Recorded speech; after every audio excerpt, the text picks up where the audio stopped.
Hello, everyone, and welcome to take two of this episode of the Aravaipa Rides podcast. You all don't know it, but our first take didn't go so well, so we're just starting this over again. And I'm going to welcome to the pod Johnny Diaz. Welcome. Yeah, hello. No stranger to cut you off there. No stranger to Aravaipa and to our races, but welcome to HQ and the podcast. Yeah, thanks. It's been a long time coming, that's for sure. Seems like I've been trying to get on for a little bit. Absolutely. Well, I wanted to, and I was saving this for when we sat down live. Yesterday, Saturday was Bear Jaw Groove up in Flagstaff, and I know you raced up there. I wasn't able to. I intended to get up there, and I was just gonna hang out and soak up some of the vibe and see all the friends and such, but I didn't. Just wasn't able to do it, and there's just too much going on this weekend. So wanted to see what your thoughts were on the race, how you did. Tell us a little bit. They had a new course this year, so kind of lay it all out for us. Yeah, the course was very rocky and technical, especially on the back section. I think it was like a 11-mile loop, roughly. Yep. 10 and a half, 11. It's all close enough. Sure. Start off, it was just a gravel road pretty much for the first 2-3 miles. Then you turn on the Arizona Trail, a little downhill, a little rocky, definitely can puncture there. I ended up passing somebody that had an issue. Okay. And then you turn on the Rocky Moto, which is what it sounds like. It's rocky. Yeah. Very technical. There's some rocky sections that you need some skill to get over. I ended up walking a bike here and there. Okay. Some sections I didn't want to, but I did. Gotcha. Just because it caught me off guard. Like there was a rock in the middle of the road or trail, and it was just a single track deal. Tried missing it, but I hit it and had a pop off. And that was right behind somebody too, which he pulled off just for me, and then I ended up hitting the rock. I was like, man. Gotcha. But he didn't let me by, so I kept going. And then towards the end, I think it's Moto Trail. I always forget. Yeah. It was a good downhill fast section. Definitely can wipe out if you're not careful. Okay. Even though it's not as bad, there's still some rock sections, and you're going fast through the corners, and if you slip a little bit, you could definitely go over the bars. Gotcha. But towards that section, I had back issues.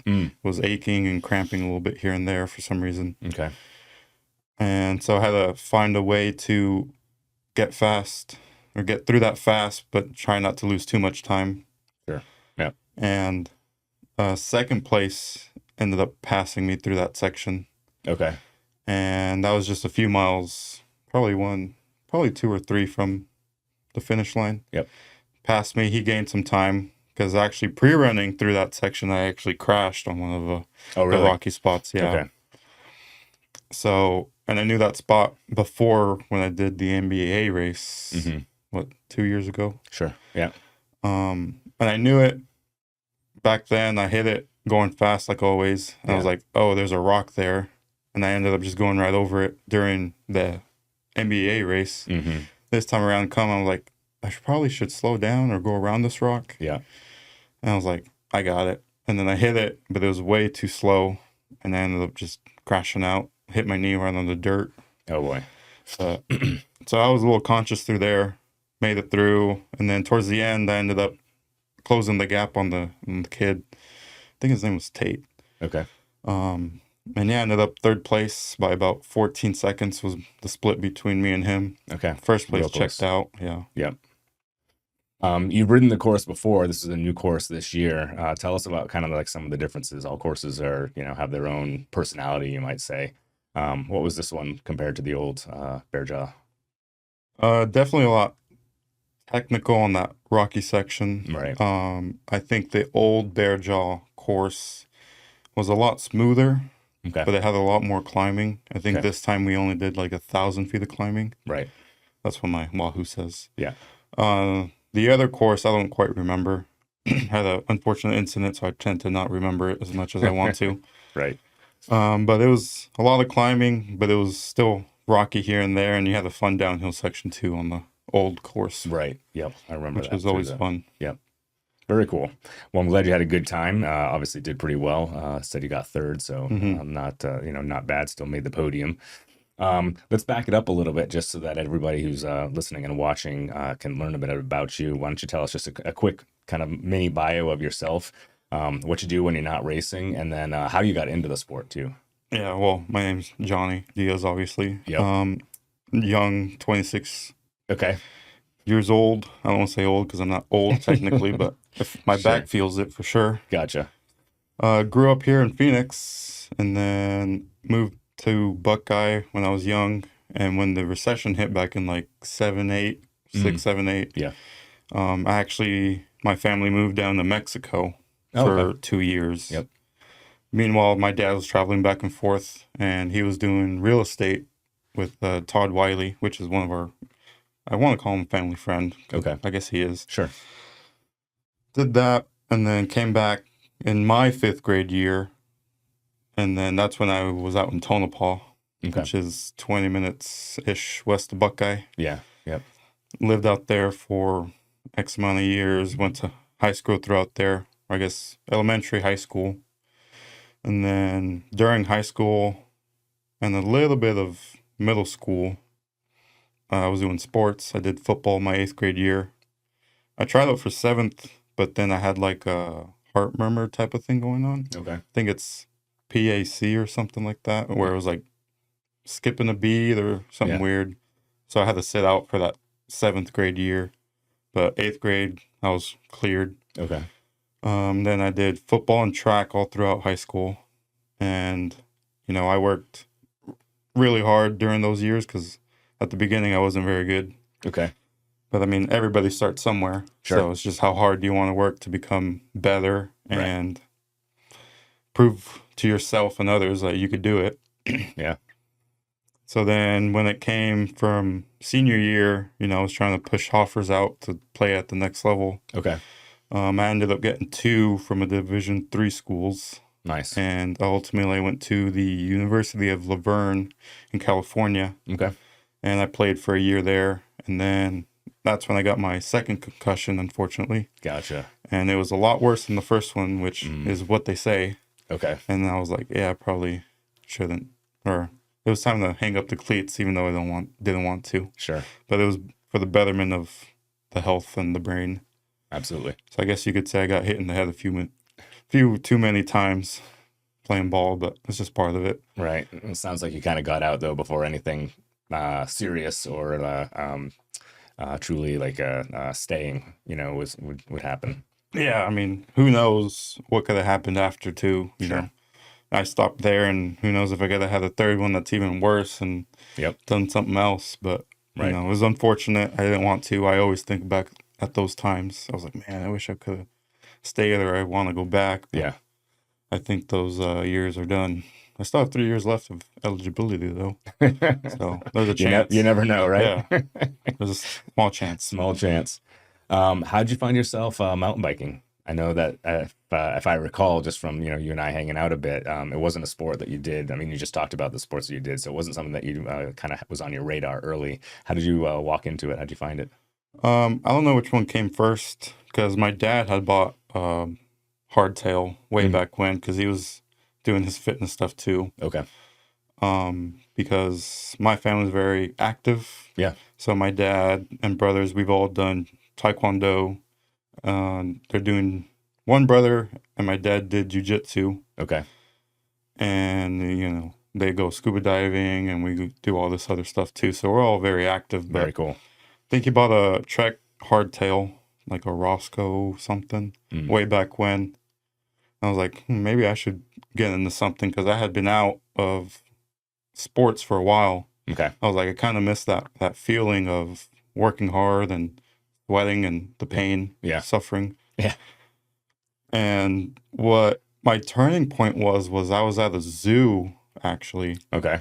And we were going to do like some zip line thing, and they have to weigh you before you get on to meet the requirements. Sure. And I get on the thing and it says 230. I was like, are you sure that's right? And they're like, yeah. I was like, there's no way I weigh 230 right now. And then, but then I looked in the mirror. I was like, I could see it in my face a little bit, Sure. getting a little chunky. I was like, yeah, something has to change here. Okay. So I talked to him, and then he pointed me to the Trek West Phoenix store. Yeah. So that's where I bought my first bike, Okay. Trek Marlin 8, Okay. I think it was, orange and red. Took me hours, not hours, but a while to figure out the color scheme because I like colors. Gotcha. And yeah, ever since then, I think that was 2022, summer of 22, Okay. roughly, is when 22 or 23, I don't remember. But way back when, and then that's when Yeah. I started biking, just going around the house, about out in Tonopah. Okay. And then I think I was thinking of like, I wonder if they do races, because that'd be competitive. Because All right, folks. Sorry about that again. This is take 3, although we're not starting from the beginning. Some other glitch occurred here in the studio, so we're going to pick up the conversation with Johnny Diaz. As we were talking about, you'd just gotten your first bike. You're kind of just riding around the neighborhood, and I think the final question I was kind of got leading into was racing. Like, where had you looked for your first race? Luckily, I guess it came out to be us. right, yeah, I think I was on the interwebs Okay. and came across you guys, the Aravaipa, doing night races. So I signed up for it pretty much because I was like, let's see what this offers. Yeah. And I brought my dad along because he was with me. And I think ultimately we finished, or I finished 6th. I don't know what he finished. I think it was like 10 or 12, something down the row. But I mean, he just showed up and did the thing. I pre-ran like 3 or 4 times Okay. because that's part of the homework if you're trying to be good at what you're doing. Yeah. And yeah, I think I remember Robert being in that Yep. group and whatnot. And I was like, what are these? I mean, I know them now, but back then I was like, these old guys type of thing. I was like, I'm going to smoke them. And we started off and I was like, started out hot, I think. And then by the time we hit like turn 3, I was like dying. Right. And they just passed me like nothing. I was like, I think I overestimated this a little bit. So then that's when it kind of all started. And I was like, all right, well, those guys are fast and I'm not. Yeah. And yeah, it was just a learning experience for sure. I got humbled real quick. Yep. Well, and Robert's deceptively fast. I mean, you look at him and he's got big legs, he's got strong legs, but for some reason, I don't look at him as like a speedy guy. But man, he gets on the bike and he goes and he can keep that, that sustained speed, for, longish short distances, 10, 15 miles or so. He's not a big fan of like super endurance, races, but now he's doing like a lot of the 3 hours this year he's been doing them. But I think his favorite space is like that single lap where it's like, 15 or less miles and he can just crank it out. So yeah, that's pretty funny. I think I vaguely remember, the fact that it was like you and your father and like, I don't remember the specifics of it, but I think I remember actually now, that you're saying it. I don't want to say a young kid because you weren't a young kid, but you were an older kid at least. Yep. And then his father, and it's funny that you say that he just came out and just did it without any kind of the homework done. So remind me though. So that's where I was going with it. I was doing back then the pre-rides like the week before, like sort of an organized pre-ride, a daytime pre-ride of the night races. I know you came out to a Vertigo pre-ride at one point. Was it that summer or was that maybe the next summer that you did? I remember that. I think that was the following summer. No, it had to be the following because I remember that's when Joe was in the running for the points. Yeah. Okay. And actually, we just so happened to meet out there. I was pre-running like by myself. And you guys had just already started from a different point, I think it was. Okay. And met up at the trailhead. Just so happened I was there and I think somebody else. Yeah, there was a couple others in that group. And then, yeah, we were out there. I think it was before the big climb or after the big climb. Okay. But I remember telling Joe, because I think he was number 1 on the leaderboards. I was like, so you're the guy that I have to beat. And we all like let a little chuckle. Yep. I think I was 3rd or something at that point. Okay. In the running. Yep. So since then, it's kind of been a push to beat Joe. Seems like I get a little closer and then he just pulls away from me. Yeah, he's a pretty fast guy himself. So yeah, I remember now as this was, like you said, 2022 or 23, those first couple of summers. you were always great, but never quite on the podium those first few races, right? I Hmm. mean, you're just missing, but just new, right? I mean, you've been Right. on a bike for just sometimes in the case of vertigo, a few weeks or a few months at that point. Right. So, not only getting racing down and kind of figuring out the strategy stuff behind it, but just riding itself. Like, how do you make the use out of the bike and yourself? Um, you've mentioned a couple times, doing your homework, doing the Hmm. pre-rides, wanting to get better. You only can, practice makes perfect kind of a, theme earlier on talking about football and track and this.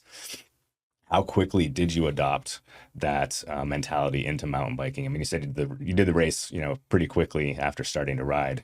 How quickly did you realize I want to get better and actually start doing better? Yeah. I think it was pretty much after that race. Okay. It was pretty instant. I mean, anything I enjoy, I want to do it as best as I can, Okay. anyways. But like you said, there's a learning curve to it. And I remember that first vertigo race, because I've done racing, off-road racing all my life, but Yeah. it was four-wheel vehicles, not two-wheel bikes. Right. So coming into that race, I was probably a lot overweight Okay. in regards to what I was carrying. I remember carrying a camel pack, and would carry a spare tire on the back of the camel pack just in Oh, case I got a flat, because that was my mentality back then. sure. Because when we're off-road racing, you carry the spares and blah, blah, blah. Yeah, absolutely. And so I had that. So I was probably extra overweight. The camel pack was probably filled to the brim.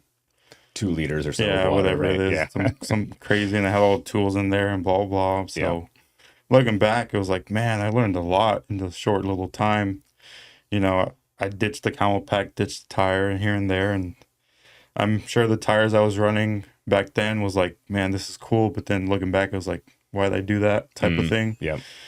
Because it was like more for the downhill enduro type of style tires. And I was like, Yep.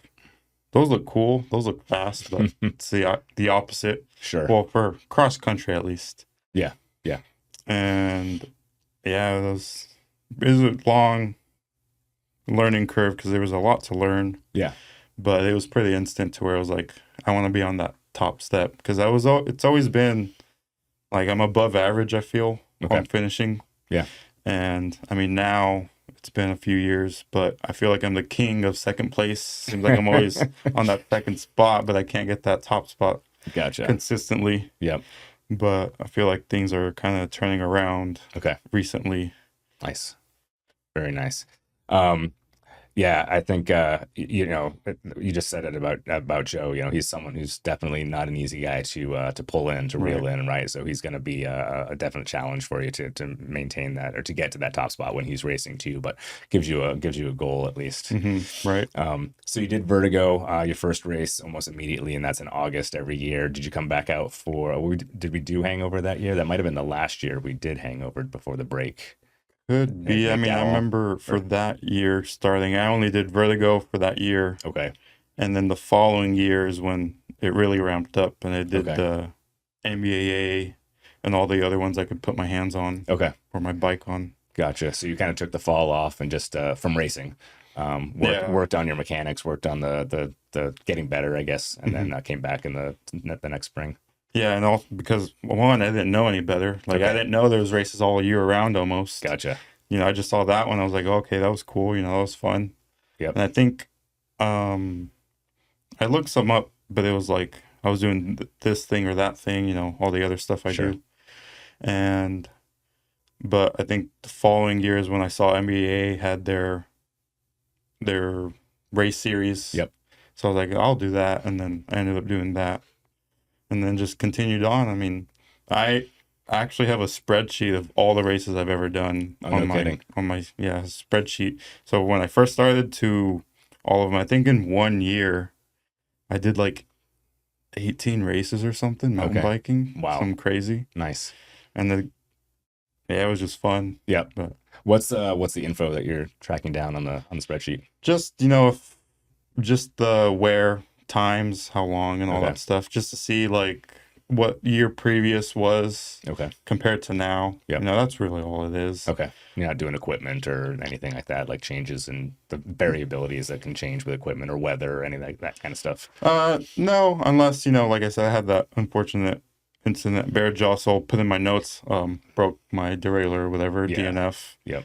And I think last year at Vertigo, I got a flat on the back section. Okay. So I put in Yeah. there, I got a flat, those type of things. But I think I Okay. have a good memory of when and where I did things, especially now because I'm recording and I do the YouTube here and there. Yeah. Yep. So it's all out there, so I could easily go back. Yeah. I just got to remember where I put it now.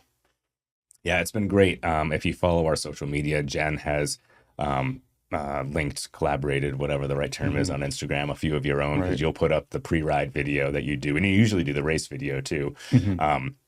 You've started to put the pre-ride out as I remember specifically for Vertigo this year, just a few weeks ago. I think you put it out like the week of the race, so it's kind of like a hey, if anyone's racing this weekend, Yeah. here's a quick look at the course, which is very cool. And like I said, she put it on ours as well. You've been doing the racing ones for just kind of more for yourself, putting them on YouTube, but putting them out there for anyone to watch. On your own channel, what caused you to start like sharing the practice stuff? Yeah, but just to go back, that pre-run stuff is fairly new. Like I literally thought about it for Vertigo, Oh, okay. like the week before or something. Yeah. I was like, it'd be cool because I'm always looking stuff up, like how do the trails look before I go ride Sure. and all that. I was like, oh, it'd be cool if I could just do a pre-run video for whatever I'm racing. Yeah. Put it out there, and if it gets views, it get views. If it's don't, then some people are gonna watch it anyways. Yep. And I think on the first one, no, I think it was Stunner I did the first I was one. gonna say but Stunner it was was very the first. basic. Okay. And I think some of the commenters like, dude, I've been looking for stuff like this the whole time. Oh, I'm no new kidding. to out here or something. I was Okay. like, oh, well, there you go. Perfect timing. Yeah. And then what was the other part? Well, I was just asking. I guess it was just what made you? What made me? Yeah. What was the reason? I guess for because I could see like let's talk about traditional sports. I kind of always throw traditional sports as like the example, but like basketball, football, they tape their practices, right, and then they go back and watch the tape and they do Right. all that stuff to get better. Like this is how we can get better. So I guess the question was, but then I guess continuing that on, you're not showing the opposite team your practices, but here you are taping, sort of the course and then putting it out there for everyone to view. You could just be holding it onto yourself so that you can re-ride, on the screen. You could re-ride the course. Look at here's the line. Make sure you kind of stay to the right here, stay to the left there. But you're sharing it with everyone too. What made you? I guess that was where the question was going. Yeah, like, what made you kind of wanting to share it with everyone else? Yeah, I think I remember. I think it was like why did I start doing YouTube in general? Yeah. I mean, as a kid, I guess, that's when YouTube was coming up and all the, I guess, influencers you can call them now. Sure. But back then you were a YouTuber, Yeah. remember? And I was like, man, that'd be cool, just make videos and stuff. Yeah. And I think my first ever video was actually from off-road racing, the four-wheel vehicles with my brother down in Rocky Point. Okay. That was like my first ever video. Looking back, it was like, what was I doing? But back then I was like, this is amazing. Of course. And, I just learned. But that's really what it was. It was like, I don't care that if it grows to be big or whatever, but I just want to make videos and have fun with it. Put it out there for people to see. And hopefully it pleasures their enjoyment. Sure. And just have fun with it. Pretty much. That's awesome. You were talking about the four-wheel drives and stuff like that. A good segue, I guess, into some of the other racing that you do. So yeah, talk to us about that. I know you and I have just talked off to the side here and there about some of your exploits, but you're into I would term it as like the Baja style racing, right? A four-wheel drives, or is that incorrect, or is that? I mean, they do. I guess it is. Yeah, Baja Okay. Desert. It Yeah. happens in Baja. It kind of happens all over. Sure. I mean, I know there's races in Texas, Yeah. Nevada. We usually hit California, Arizona, actually. Yep. And then, like I said, Rocky Point and Baja Peninsula. Yeah. They happen all over, I guess. How did you get into it? So, if you remember when I was talking about what is it, recession? Yeah. I was going to say depression, but it's recession. I guess it's the same. It still went down. Right. Yeah. My dad was linked up with Todd. Right. So Todd, back when early 2000s, he bought a truck Okay. and built it up, and it's actually named Frankenstein. Okay. And it's actually a very famous truck. A lot of people know him and that truck because at one race, Bella Prim, there's a dike jump.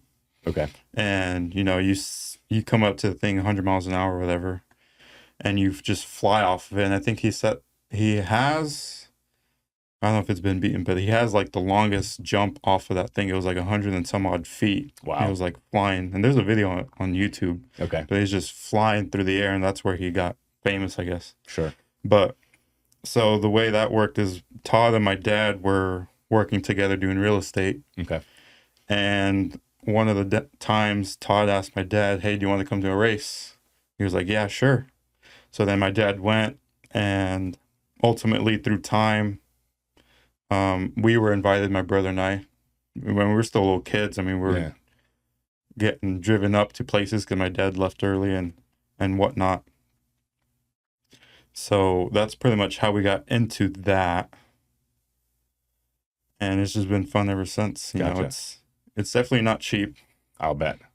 But it's a lot of fun with everything that goes on. It's very, even though you're like not a solo team, but you're your own team. Right. You know, you'll have a group of 20, 30 people or whatever. Yeah. That help out. But it's also, you're helping everybody out. Okay. If that makes sense. Even though your truck comes into the pit or whatever vehicle, if the guy next to you needs a welder or a hand or something like that, you know, you're going to run over and help him. Okay. And there's been times where somebody needs a part and you'll take it off your chase truck or whatever and give it to them. Sure. And whatnot. And then ultimately, towards this later time, you'll get it back or they'll pay you, whatever. Sure. But it's just like helping a hand too, even though you're fighting for that top spot. Right.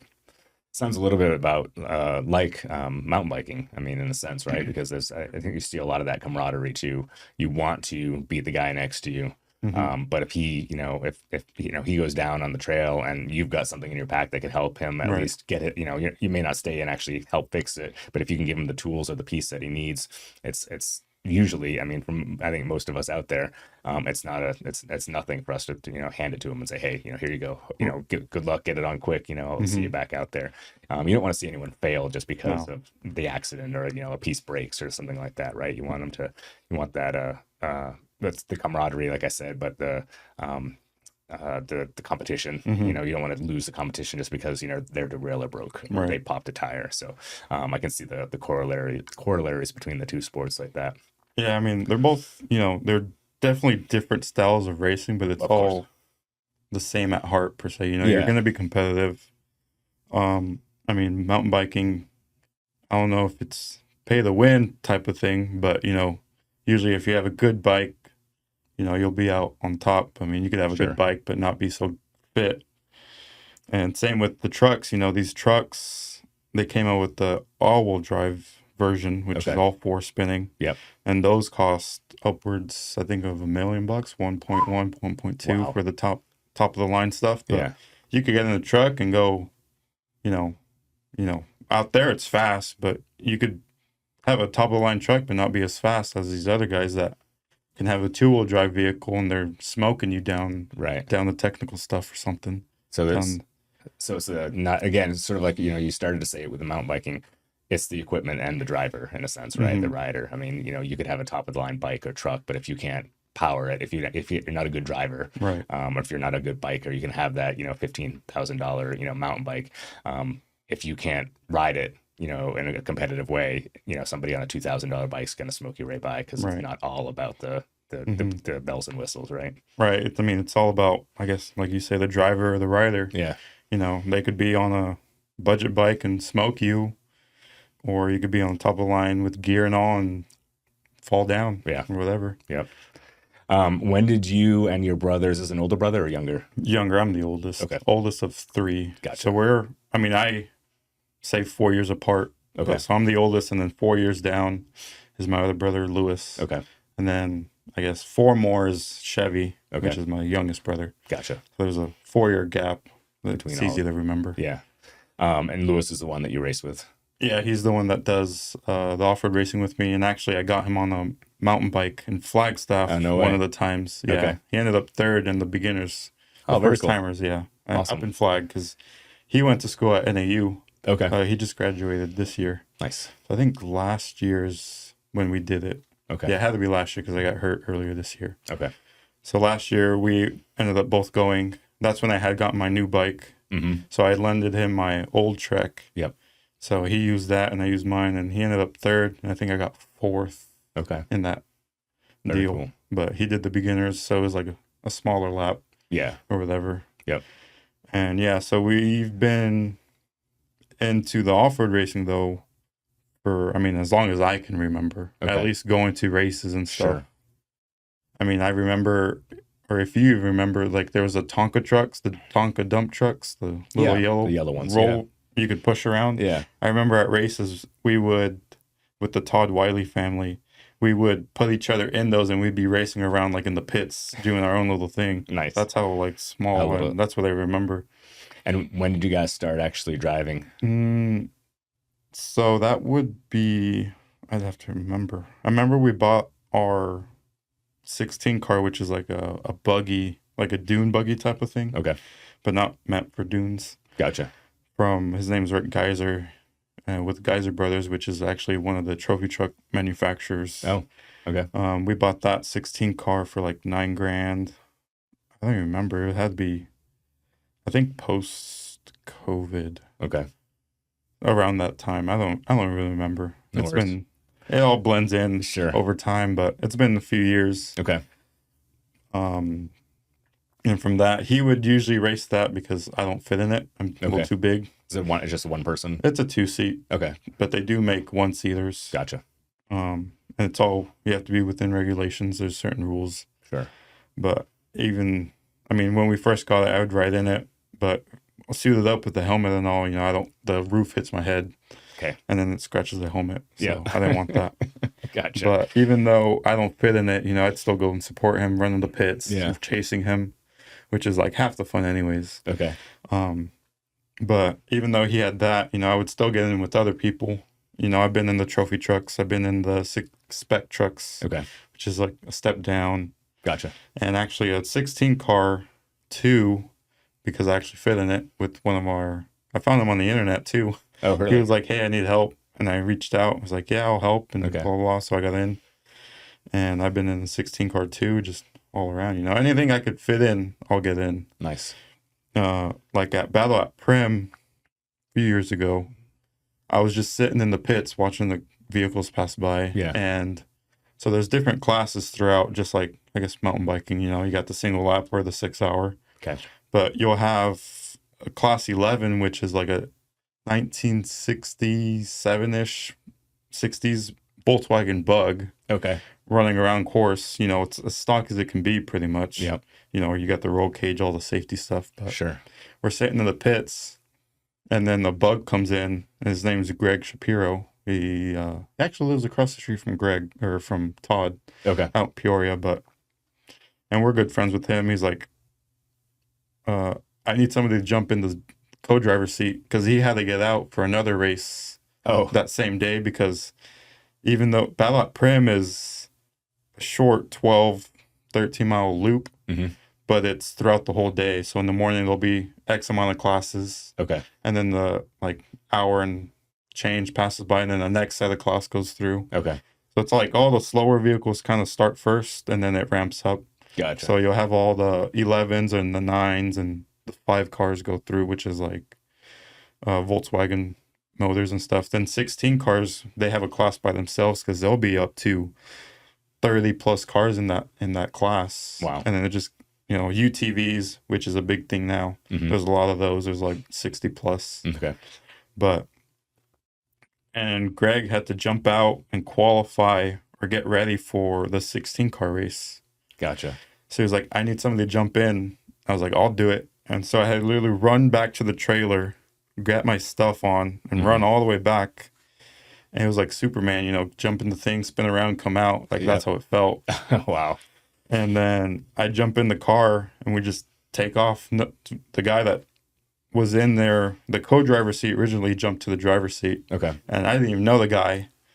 And I think before I even, or as I was like jumping in, the suspension had broke like on the lap previous. Okay. So they had a 4x4 brick or log, 4x4 log wedged up in because the suspension broke, so they had to hold it up somehow. Oh, wow. So they threw that in there, and yeah, you know, we take off, and there's no comms between me and the guy because it's like as light as you could be. Okay. And it's such a short course, you kind of remember it. So I'm giving the hand signals. Okay. Because I think I was racing in one of the trucks too later that day. Gotcha. So you had a I already had new, yeah. And as we're like racing, I leaned over and I shook his hand. I was like, "Hey, I'm Johnny," and he told me his name. Like as we're like jumping through everything. Yeah. And yeah, it was a fun, rough ride. Yeah. You know, I think a few turns before the finish, the car like cut out. Okay. And I mean, we could see the finish. It was like literally like 2 turns in the jump, and then that was it. And so we get out. He's like, "Stay in the car." And it was just like something with the distributor, the ignition. Okay. He did that, and like towards the end, we didn't even have our seatbelts because we just unbuckled. Okay. So I mean, it was just 2 turns and whatever. So we just jump in, starts right up, and then we just finished the race, and Nice. it was a fun little deal. Yeah. Back hurt after that for sure, though. Oh, I bet. Because With it a was broken like no suspension. Yeah, I'm sure the log came out like the first jump we hit. So I can it only didn't matter. imagine. I can only imagine. I was gonna say, so co-driver. Just I guess to clarify, I'm assuming the driver also has to know the course well, but you're kind of there as like a kind of a backup, giving some of the navigation points. Yeah, so like I said, you know, it's all about doing your homework. Like Yeah. for mountain biking, I'll go out there and pre-run as much as I can, really. You know, I'll go out and put 4, 5, 6 laps on the course. Okay. But when you're racing in the off-road world, we also pre-run depending on the Sure. sanction and stuff. Okay. Like for the Spell Up Prim, the short course, everybody goes out for, I think, a fun lap, they call it. Okay. So everybody goes out there, sees it once. Yep. And then they make their notes, come back. And like I said before, how there's different categories. You can sign up to be like in the early class to Okay. do like another pre-run section. Yep. Or pre-run lap. So you go out there and see the lap a few times. A lot of people will enter like 2 cars, one in the morning and one in the evening, depending. Okay. So you really get your laps in. Yep. But in regards to pre-running and co-driving, but in Baja, which is a lot of where it happens, Yeah. you know, they open pre-running like a week and a half before the race. Okay. And you'll go out there, you know, when it opens, and you'll just pre-run and pre-run and pre-run. So you'll go through the course 4, 5, 6 times. You know, the first time it'll be semi-slow. Yeah. You'll mark your stuff. Then you'll come back, you know, relax. And then the next day, typically, unless you have sessioned it out, you'll go back out. You'll run through your notes. You'll add stuff, take stuff off. Okay. Get the feel for the race pace. Yep. And just keep going. And as a co-driver, you are telling actually the driver where to go. So, I mean, You are. Okay. he is, you know, with you pre-running and stuff, but he's trying not to crash and go fast. Yeah. His focus is on actual driving. Yeah. So, Yep. for example, you'll come up to something and be like, "Hey, Caligord coming up," Mm-hmm. in whatever feet, and then you'll be like 90 right, 90 left, Okay. here and there.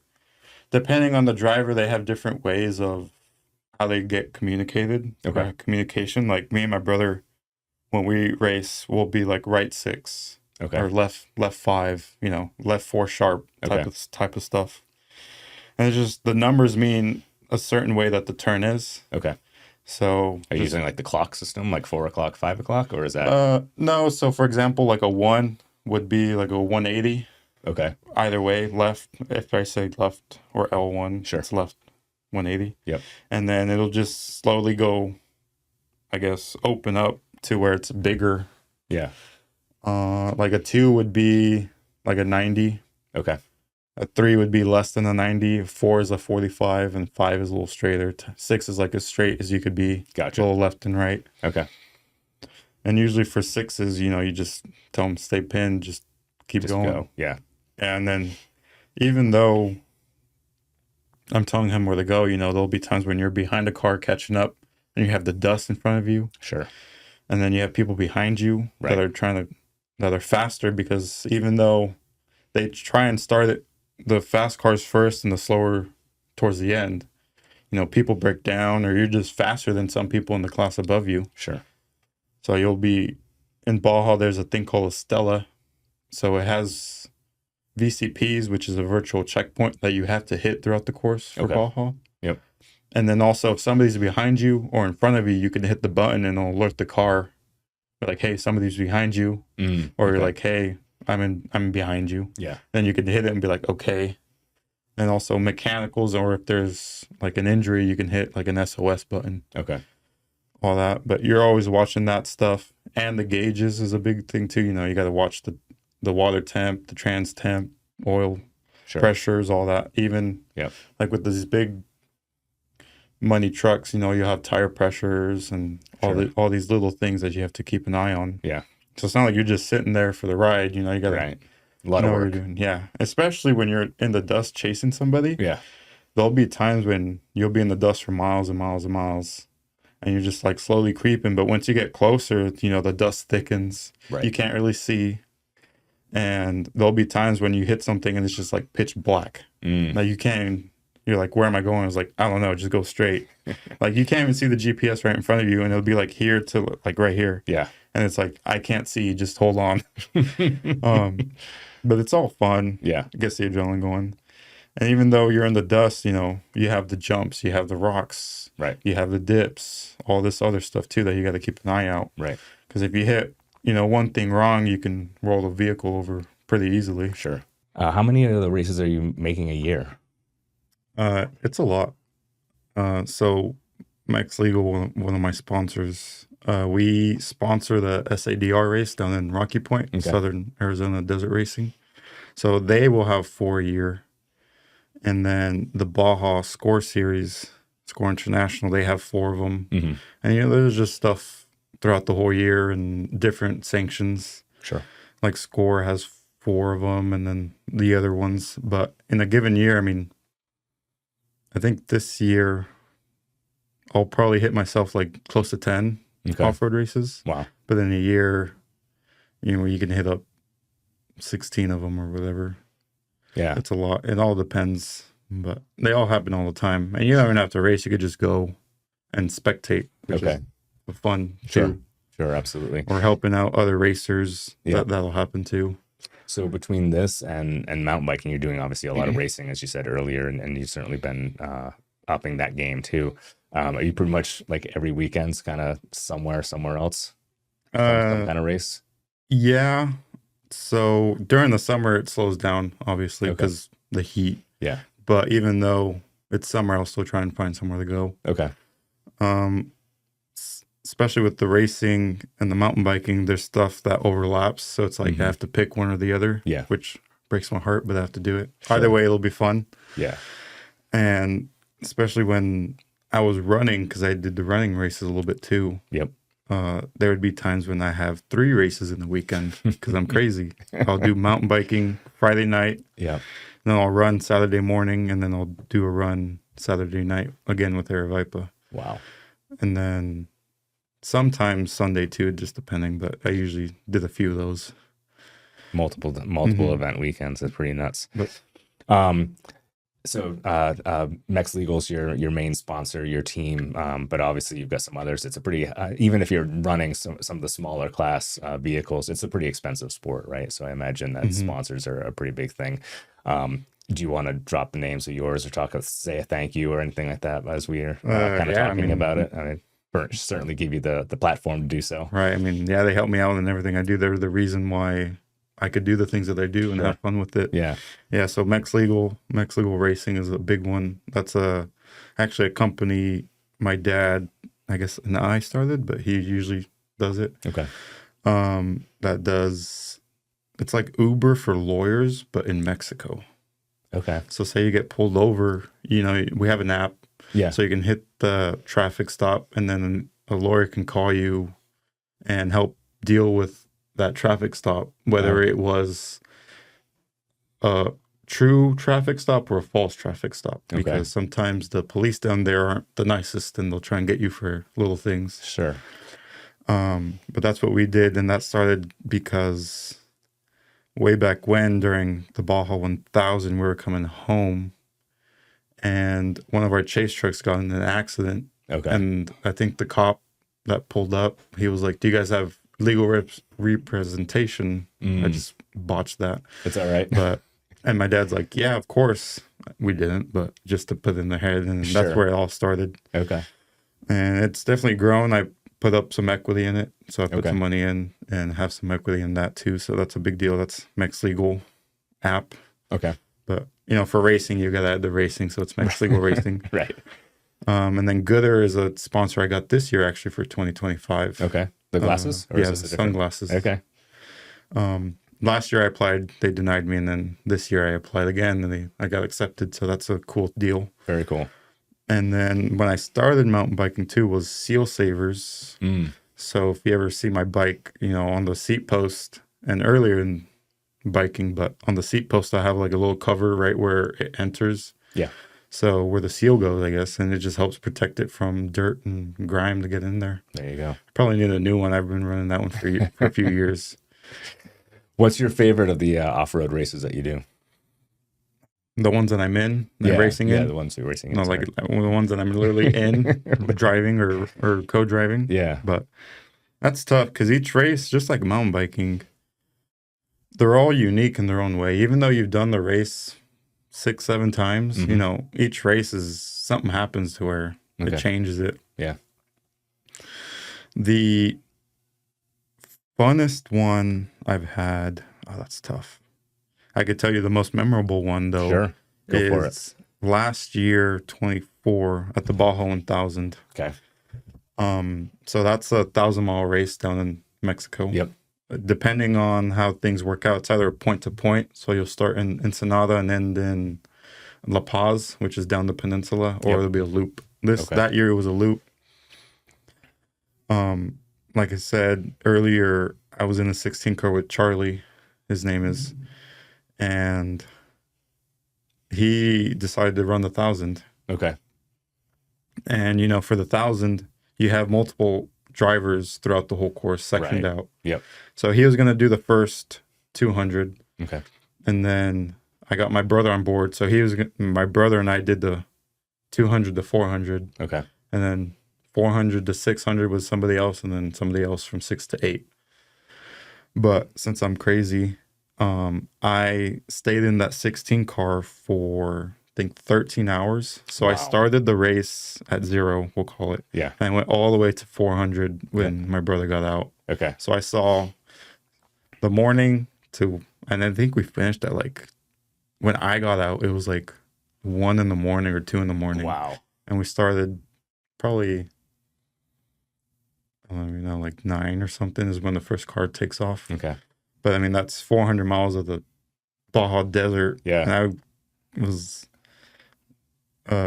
I struggled towards the end, but that's only because we were in the pits for a little bit because we had a power servo. We were changing out a servo on the car. So we were down for an hour or so. And I took a little nap. But after that, when I woke up from that nap, it was just I couldn't get back into it. But luckily, it was at the tail end of our run. Yeah. So it was only a few miles, double-digit miles until I was out of the car. Yeah. I told my brother, I was like, dude, I'm struggling right now. You might just be by yourself for a little bit. He's like, yeah, it's fine. This is all slow and technical. Yeah. So I was like, that's cool. But that was pretty memorable because not only did me and my brother race our first 1,000 ever. Yeah. Him and I were together racing in the same car, which rarely happens, I feel. But we're looking into that for next year. Very cool. And actually, we ended up, I think, 3rd place for that race. Very nice. It was, I think the car took 31 hours to finish. Wow. And I was in for 13 of those. It was I got out and I was like an old man. I told him, I was like, hey, when I get out, you get out first because I'm going to struggle getting out. I got out and I was all hunched. I was trying to stretch my back out. I just sat down immediately, almost getting out. And it must be take a toll on your muscles, right? I mean, you're probably in a state of either like flexing, clenching, and not in between as things go by, right? Depending on kind of what you're hitting, what you're rolling over. I imagine 13 hours later, it wouldn't be just a 13-hour car ride, which admittedly most people would get out and be like, my back, I need to stretch because you're sitting. But I bet it takes more of a toll. And that, you probably need almost a masseuse afterwards or a chiropractor. Something, yeah. I mean, because when you're running pit stops in Baja, it's a lot different than 13-hour car race. Sure. You'll come in, get fuel, get tires, depending, and you'll be out within under a minute, Right. depending.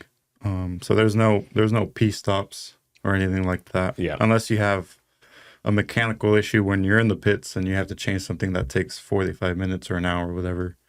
And when we're racing, this might be a little much, but we wear catheters and stuff. Sure. When we're racing. I've even had the thoughts of doing like a little diaper for future races because sometimes the catheter doesn't stay on until you realize it's a little too late. Yep. So I definitely have poured water on myself a few times during the race. Okay. But yeah, it's a different beast for sure. I mean, these top guys, they could be in and out in under 30 seconds. Right. Or around there with a full set of tires or at least rears and 110 gallons in the tank. Yeah.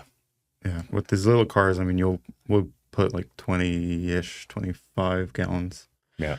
But it all depends on your level. You know, the top guys are going to be trying to squeeze every second you can. Right.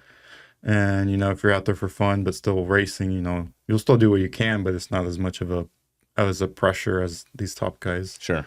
And I'm sure just like any other, you know, NASCAR, Indy, whatever, you know, the top guys can pay for the top crews too. So, you know, like, you know, you can pay for those fast guys who, you know, are experienced, you know, were track runners or whatever, you know, they can sprint around the car as they're doing the tires. I've heard even some of the top NASCAR racers will use like NCAA football players because they can manhandle that tire. They can, you know, 110 gallons of gas. It doesn't, you know, it's not featherweight. You know, you need someone who can like lift that, run around a car, hold it while it's going in. Whatnot. Right, I've heard about that too. Yeah, but in racing, I mean, we have those jugs too, the fuel jugs. Yeah, those are heavy. Usually, I mean, you'll have two people on it, one to shove it in, and then one to hold it. Yep, and you'll do it, but for these top guys, they use what they call pressure pros. Okay. So it's a big tank and it'll hold, you know, upwards of 120 gallons. Yeah. And they charge it with some pressure. Okay. And then they'll have the hose and they'll shove it in there and it could fill up the truck within like 15 seconds and they'll pull off. It pushes it all right out. Yeah. And then there's also like gravity feeders too that you could use. So, but those top guys are 15 seconds, 30 seconds in and out. Is it the same? This was something I noticed. I was lucky enough to get to a NASCAR racer. I guess lucky is, you know, in the eye of the beholder, I guess, but never had been to a NASCAR race. Was lucky enough to go to one and sit pretty close to the pits and could actually see, like, you know, was actually really able to see what was going on. I never knew, and I'm not a huge fan of the sport, so it could be just, you know, my ignorance or whatnot, but I never knew that they measure the gas that's given to the car by weight. So they sit there, you know, they might have pulled into the pit for something else. They'll get gas while they're there because it's, you know, a best case scenario to do, but maybe they're, you know, peeling off the windshield or they needed to change a tire for something completely different. But then they'll weigh it before and they weigh it after, and the you know, the guys in the back are calculating, you know, how much the weight was. That means how many gallons we just got, and then how much longer we can actually go before we need to come in and pit for gas. Is it kind of similar, or is it? Is that too much? Is that too technical? Like NASCAR is getting way technical then. Well, I mean, NASCAR is its own sport. Of course. So they have. Yeah, sorry. I'm drawing parallels that maybe aren't the best parallels. but it's all similar because, I mean, NASCAR will weigh their cans. Yeah. Because they can't see through them. Right. You know, because they're sponsored cans. Gotcha. So you can see. For us, like, we'll run the clear cans. You know, our cans can hold 11 gallons or so. Yeah. The pressure pros are different. Everything has a gauge on it. You could see how much fuel it takes. Okay. And usually before the race, you know, you'll plan out your pit strategy. Sure. Because, I mean, the trucks themselves can go like close to 200 miles. Okay. So you'll come in like $1.80 and you'll have a fuel stop. Yeah. You know, with the other cars, you'll come in at X mile, fill up all the way, and then you should make it to the next one. You know, if you have spare fuel, you're fine. Yeah, you know, just use it on the next one. If you're short, then you know, it's worth the extra few seconds just to put a little extra in that you didn't account for instead of running out of fuel out in the middle of nowhere. Yep. Which actually has happened to one of our competitors. In Rocky Point, my dad and I were in Frankenstein racing. Okay. And it was a Tequila 150. And we had like an issue coming into the finish or towards the finish, like 30 miles out, whatever. Mm-hmm. I think the muffler like fell off, so we like lost all power, Okay. and we're catching up to second place. Yeah. And then that happened, and we just like fell back, and he took off. And I think after the race, he was like, "Yeah, I pulled over to let you guys by, but I didn't see you." I was like, "Oh, man."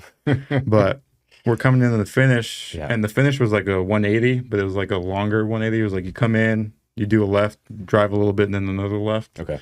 He ran out of fuel like the second left before the finish line. So No we ended way. up passing him, and we ended up getting second place. Wow. And he was like right there from the finish line. Yeah. Especially in Rocky Point. It's really sandy. Okay. So you'll definitely burn, I think, more fuel than you think just because your tires are spinning a little more. Yep. And you're using that horsepower Gotcha. of whatever vehicle. Very cool. Very cool.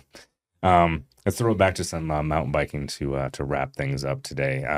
So you just got done. I mean, we had our Vertigo race, was just a couple weeks ago that you were in, and then we talked about Bear Jaw at the top of the podcast today. We have Hangover, which would be the last of our night races coming up in a few weeks. What does the future race calendar look like for you and mountain biking right now?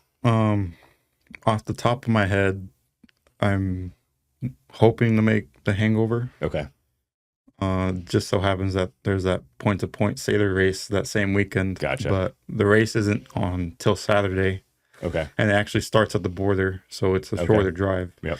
So if I could somehow make that work, I will. Yeah. Because looking at the entry list, which is part of my homework, Yep. there's Yep, definitely a chance I could come out on top on that one if I make it. Yep.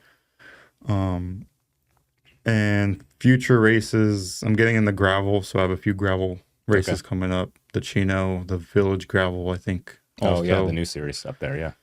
Mountain biking wise, I'm looking at, I think, Tour of the White Mountains. Okay. Hopefully I'll make the Cave Creek and then the Usury one that you guys put on. Yep. I forget what it's called. Tonto Mountain is usually. Yeah. That's usually the week before the 1,000, so it's always hit or miss if I can make it or not. I think I've made it the past 2 years. And for 2026, though, I am looking to do some different things. Okay. So I'll be kind of prepping to do some longer distances towards the end of the year. Gotcha. For example, I know the showdown at Usury happens. Yeah.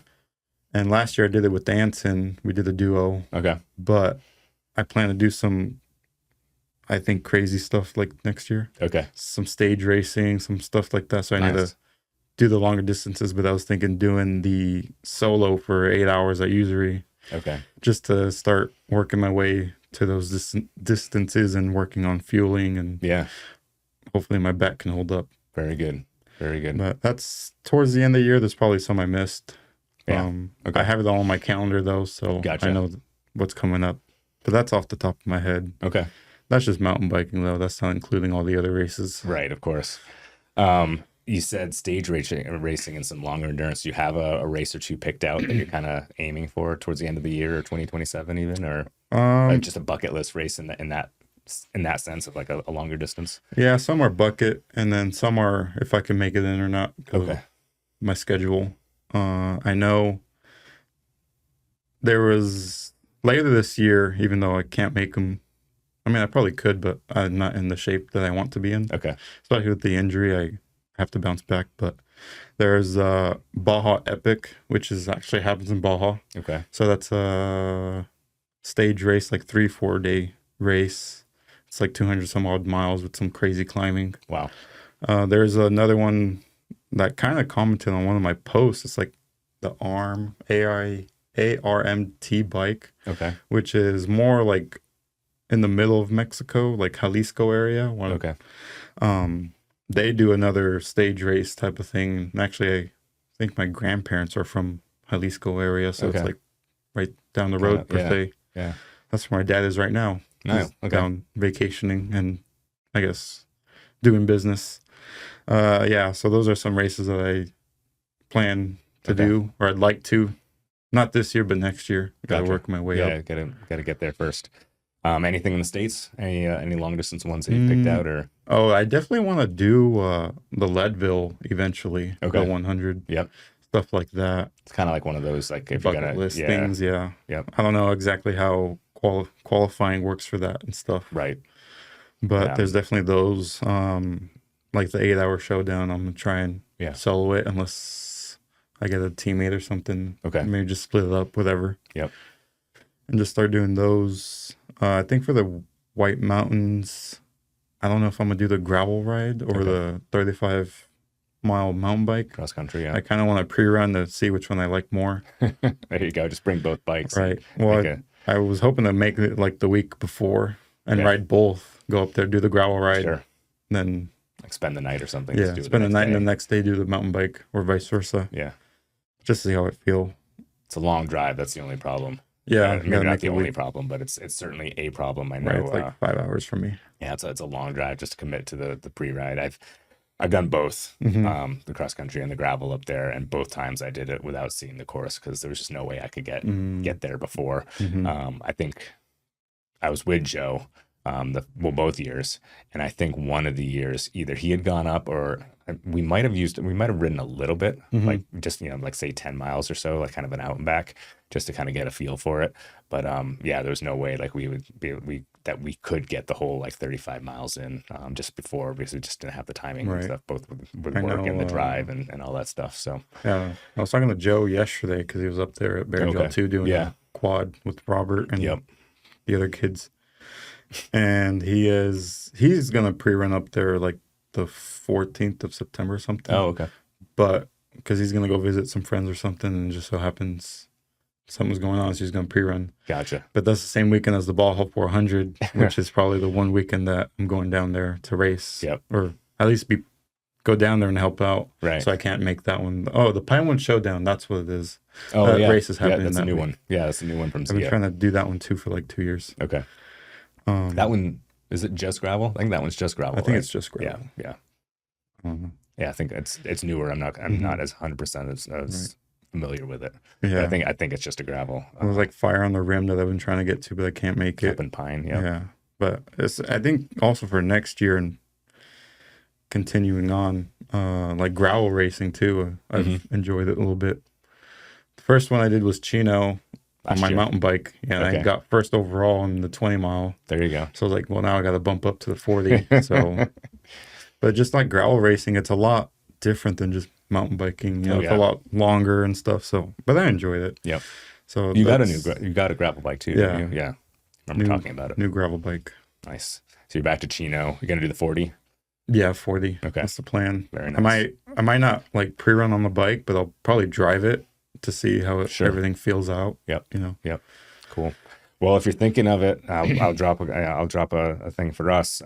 Both Tonto Mountain and Frenzy, the November and December races have gravel races as well as cross country. So Yeah. Tonto is a 30-mile loop. It's really fun. And then Frenzy is a 25-mile loop that you can do 25, 50, or 100 if you and then bring a team if you want to do quads. So if you're thinking about it, I think I know the days are not always because you start racing a lot more right. down there too as well. I think we pre-ran the Tonto one together We did once. that last year maybe, or was it 2 years ago? last year, I think. Was it the gravel? Yeah, I remember I was wrapping up pre-running at Yes. Usury for the 10 mile, and then you showed up. You're like, "Do you want to go do the 30-mile ride?" I was like, Yep. Yeah, sure, let's go." I had just gotten my bike and might have been one of the first rides I'd done on it. Right. Yeah, and I was still like mapping out that course, making sure it was going to be, just fun and all that stuff. So I think for the very first time that we ran it as a gravel option. Yeah. So I totally remember that now. Yeah, you had completed your lap and you were about ready to head home, and I pulled up Right. at this. I was like, "Yeah, I'll put a few Do more 30 miles more in." miles. Why not? That's right. That's awesome. Very cool. Johnny, we talked about your videos. Where can anybody who's watching or listening find those videos that you post, whether it's the off-road or the biking? Yeah. So I mean, if you guys repost them, they could find the link there. You know, Okay. just follow my page. But my channel is Johnny Racers. Okay. With the Z at the end because Racer was taken. But Instagram, Facebook. You know, I don't post much on TikTok, but Right. it goes on there here and there. Okay. Instagram is a big one. Instagram and YouTube are the big ones. Very nice. It's all the same Johnny Racers. So keep it simple, keep it easy. Sure. I always post like links when I put stuff up. Okay. So it could just take you straight to the video and such. There you go. So that's where they can find all my stuff Very that I cool. do for fun. Nice. Well, thank you for coming in. Very illuminating discussion. I know nothing of the off-road racing world aside from pretty much what you and I have chatted about just in the past. So it's definitely an interesting thing. I'd love to like make it down just to see one day. I don't know how spectator friendly they tend to be. I'm obviously like the Baja 200 is one, or 1,000, not very spectator friendly, I'm sure. There's probably points. There's probably Right. points that you could be at with something that's more of a shorter loop, a 20-mile loop, where you could kind of be closer to the action as you're doing, kind of like similar to our races, right? Where you're just, coming through multiple times. Might be something fun. Maybe we'll have to get a Aravaipa contingent to go down. Yeah, and, that'd cheer be you pretty guys cool. on sometimes. I don't know if we'd be helpful in any other Yeah, but sense it's all aside part from of the fun. cheerleaders. I mean, I know there's a Parker 400 that happens earlier, like Okay. January, February. So that's just in Parker. So that's kind of the closest one Yeah. to here. Yep. That one, depending on what sanction it is, I mean, you could go and find a spot on the course Okay. or next to it or in the pits at least Yeah. and watch the race cars go through there. That'd be pretty cool. That's cool. I mean, the fun one to spectate is the San Felipe 250, but that's in Mexico. Gotcha. That one's it's very short course, but I mean, you could drive to one end and then drive to the other end and watch them. Okay. Gotcha. Do whatever. Yeah. Very We fun. were by the moon bumps this past year, and it was pretty crazy. Moon bumps are. So it's moon bumps, or I guess that's actually from Rage, but it's called Zoo Road. Okay. It's the same thing. There's just like whooped out whoops that are 3, 4, 5, 6 feet deep. Yep. Depending. And the trucks, they're going 115, 20, 30 plus through there. Yeah. And you're literally just floating on top of the bumps. So you're just like Gotcha. boom, boom, boom, boom, boom. Okay. And they're just zooming through there. And, as the classes go, it goes a little slower, but it's just, chaos. They're zooming by. And you're just seeing the suspension work. I have drone footage, I think, too, of all that stuff because I recorded some stuff. But that's fun. We had actually our window broke because a rock came up and broke the window. Way. Yeah. But yeah, that's Zoo Road is crazy. If you look it up on the internet, YouTube, Zoo Road, San Felipe, you'll just see all the chaos that happens. Very cool. Moon Bumps is actually from Rage at Gotcha. the river, which is in Laughlin. Okay. It's just a little section that's similar, but it's just crazy. Yeah. Very nice. Well, thanks for coming down today. Like I said, this was fun, a little bit illuminating. We'll look forward to hopefully you getting out to Hangover and solidifying your spot in the series this year. And then, whatever you end up doing next. I know it's a little bit up in the air, but we'll see at some of them. I'll be at some of those just as a spectator myself, and of course, directing the other ones that were here. So look forward to seeing you at those. And it was a great chat. Thanks for coming down. Yeah, hopefully I make them. Yeah. I know I just had it on top of my head too, and I totally blanked out what no. I was going to say. Okay. But yeah, hopefully I make them. Yeah. Well, like I said, we'll look forward to seeing you there. So everyone, thanks for tuning in. Excuse me. I almost said like attending, but you weren't attending. Thanks for tuning in to another episode. This was Johnny Diaz. Come out to Aravaipa in September. Come out to McDowell in September for our next race. It's the last of the night series, and it's the triumphant return of our hangover night race. So we took a couple years off from holding this one, and we're bringing it back. And if you don't know it, if you are a racer kind of looking for your next one, it's the entire Pemberton loop. So it's about 15 and a half miles. Super, super fun. You get the 1 lap option, 2 laps, or the 6 hour, just like all the other night races. So 6 hours, your longest distance. So hopefully we'll see you then in September. If not, we switch over to the day races after that, and maybe we'll see you at one of those. Thanks again for tuning in. We'll see you next time. We here at Aravaipa Rides would like to thank our partners and sponsors. First up and coming back for the 2025 race season, our charity beer garden sponsor, Oso Brewery and Distillery. Oso crafts delicious beers at locations around the valley. There's always a brewery near you. If you live in the South Mountain area, Emigos Bike Shop is the shop for you. This year, Emigos is partnering with Aravaipa Rides, so all of you racers can bring your bike in for a pre-race tune-up or a post-race workup and get preferential scheduling to get you back out and riding quickly. You can also save 10% on all merchandise and supplies from the retail store as well. Savage Bike Shop in Surprise, Arizona will be rolling out its mobile mechanic van to all of the Aravaipa Rides races in 2025. Call them ahead of time to schedule a quick pre-race check-in at the race venue, or in case of mishap on the trail during your race, they'll help you get your bike going again so you can finish strong. Please help us to thank our partners and sponsors by visiting them when you can.